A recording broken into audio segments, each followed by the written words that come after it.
आप सुन रहे हैं एलसीडी म्यूजिक की धमाकेदार प्रस्तुति।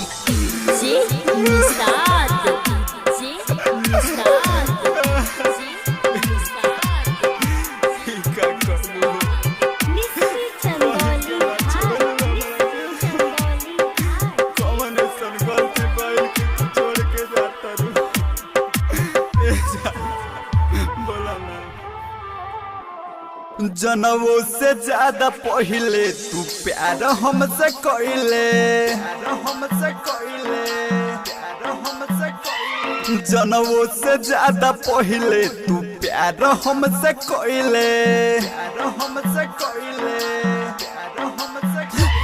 भइल बा कौन गलती जे मार दिहल पलटी, भइल बा कौन गलती जे मार दिहल पलटी, दिलवा के सारा सपना उजार के तू गइले,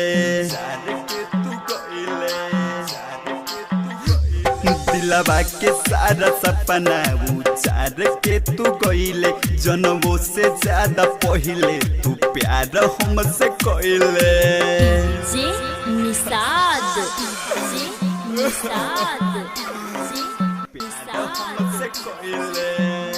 भगवती रिकॉर्डिंग स्टूडियो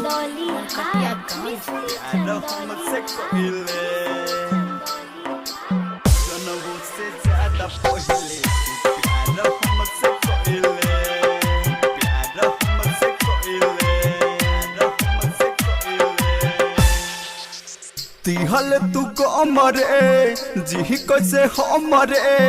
मन करे खाके जहर मर जाई हमरे, मन करे खाके जहर मर जाई हमरे,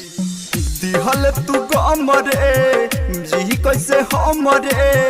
मन करे खाके जहर मर जाई हमरे, दूसरा चक्कर में पड़ के हथाबा कर पकड़ के, दूसरा चक्कर में पड़ के हथाबा कर पकड़ के, पहिला अपन तू प्यार बिसार के रे गइले, पहिला अपन तू प्यार बिसार के रे गइले, जनमों से ज्यादा पहले तू प्यार हमसे कइले।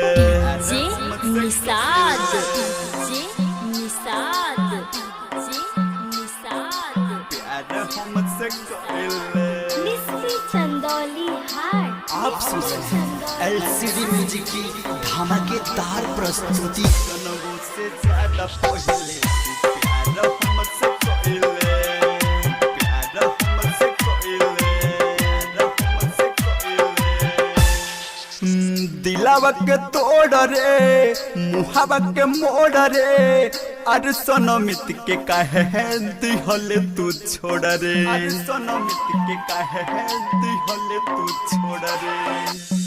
दिलवा के तोड़ रे मुहावा के मोड़ रे, अरे सनमित के काहे दिहल तू छोड़ रे, राइटर राजेश कहे अखिया से लोर बहे, राइटर राजेश कहे अखिया से लोर बहे, जियते जी हमके गोरी तू मार के रे गइले, मार के रे गइले,